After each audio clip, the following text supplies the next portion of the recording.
नमस्कार मित्रांनो, महाराष्ट्र अकॅडमीच्या युट्यूब चॅनलवरती सर्वांचं स्वागत आहे। एसएससी जीडी भरती 2026 ची परीक्षा सध्या सुरू आहे आणि परीक्षा झाल्यानंतर तुमचं मैदानी म्हणजेच फिजिकल होत असतं। या फिजिकल मध्ये खूप मोठा बदल करण्यात आलेला आहे। त्या बदलाबद्दलच आपण आजच्या व्हिडिओमध्ये माहिती घेणार आहे, कारण या बदलामुळे हजारो विद्यार्थी एसएससी जीडी भरतीमधून बाद होणारे, बाहेर पडणारे।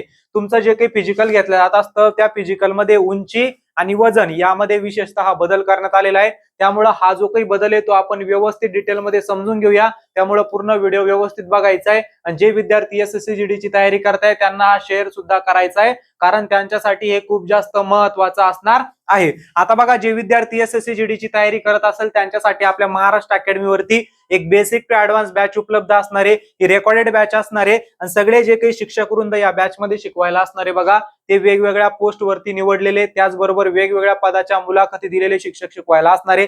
यामध्ये तुम्हाला सराव टेस्ट देणारे, नोट्स सुद्धा आपण देणार आहे।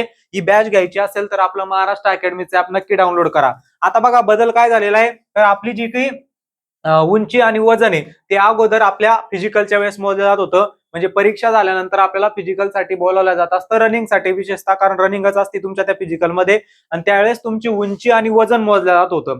पण आता ते तेव्हा मोजलं जाणार नाही।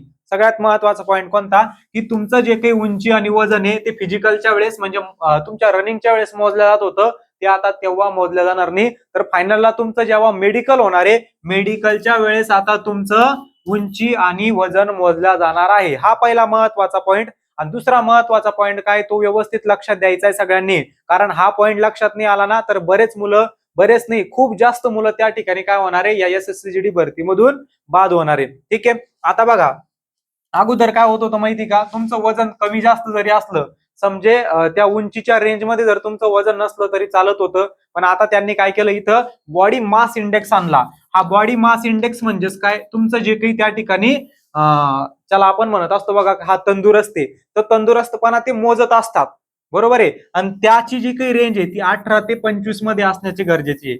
म्हणजे 18 ते 25 मध्ये जर तुमची रेंज असेल तर त्यावेळेस तुम्ही फिट आहे, फुली फिट आहे असं समजलं जातं।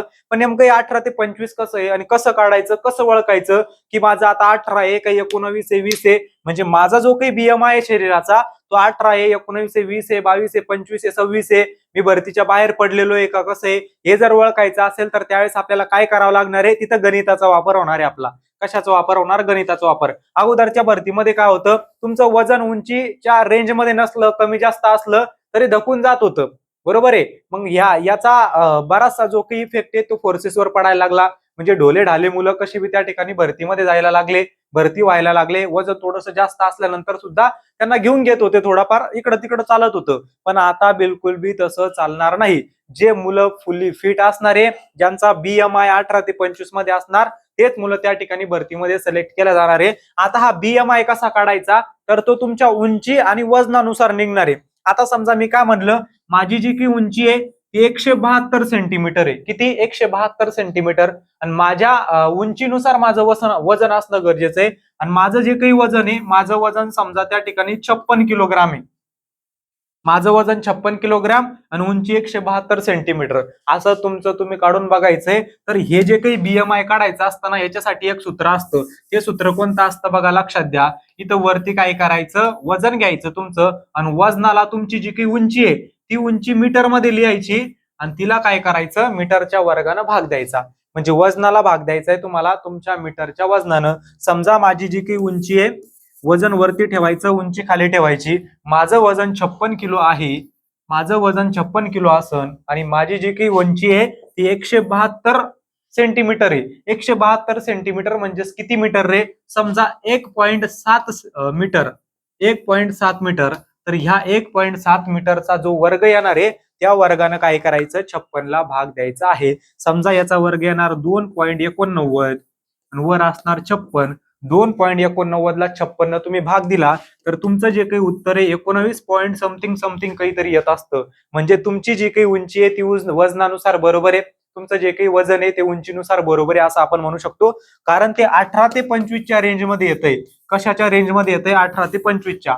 जर 18 पेक्षा कमी आलं तर तुम्ही भरतीमधून बाद, 25 पेक्षा जास्त आलं तरी तुम्ही भरतीमधून बाद असणार आहे। एवढी गोष्ट लक्षात ठेवायची आहे। हे कशा पद्धतीने काढायचं तुम्हाला, तुमचं तुमचं तुम्ही स्वतः तुमच्या पद्धतीनं मोजायचं आहे आणि बघायचंय की आपण त्या रेंजमध्ये बसतो का. आणि अजून एक चांगली गोष्ट आपल्यासाठी काय झालेली आहे, आपल्याला वेळ मिळणार आहे थोडासा. आपलं जे काही वजन कमी जास्त असलं ते आपल्याला वाढवण्यासाठी थोडासा वेळ त्या ठिकाणी मिळणार आहे, कारण मेडिकलला थोडासा वेळ असतो फिजिकल पेक्षा.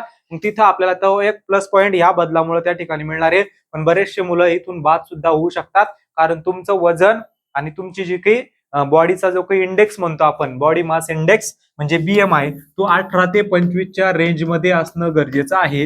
आणि हे 18 ते 25 कसं काढायचं हे सगळ्यांच्या लक्षात आलं असन.